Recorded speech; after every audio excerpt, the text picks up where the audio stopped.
আসসালামু আলাইকুম রহমতুল্লাহ। আমার পাশাপাশি দুইটা বুডাস চলতেছে। ওই ঘরে একটা পাখি রয়েছে, ওই ঘরে মানে এখনো দুইটা ঘর রয়েছে, ওই দুই ঘরেও পাখি রয়েছে। তো যাই হোক, এই বাচ্চাটার বয়স আজকে 7 দিন চলতেছে। তো আলহামদুলিল্লাহ বাচ্চাটা বুডারে কোনো সমস্যা হয় নাই। আর কিছু পাখি হয়তো নষ্ট, ওটা স্বাভাবিক ব্যাপার।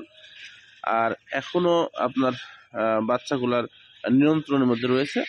আর আরেকটা জিনিস আপনাদের যেটা বলার জন্য, দেখেন আমি এখানে ফাঁকা করছি, বোর্ডারের ওপরে যে ঢেকে দিয়েছি, এদিক দিয়ে আমি এই যে ফাঁকা করছি, এদিক দিয়ে একটা ভাপ বের হচ্ছে। এটা আপনারা হয়তো বুঝতে পারতেছেন না, ভাপ বের হয়, এগুলাই গ্যাস। এগুলো মাঝে মাঝে বের করে দিতে হবে, কিন্তু এগুলো বের করে দিতে হবে।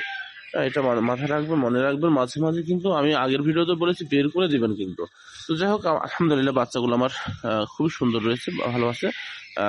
এই বুড়ারের বাচ্চা ভালো রয়েছে। এই বুড়ারের বাচ্চা আজকে 2 দিন বয়স হলো, এটা আজকে 7 দিন বয়স চলতেছে। আলহামদুলিল্লাহ ভালো আছে। আসসালামু আলাইকুম।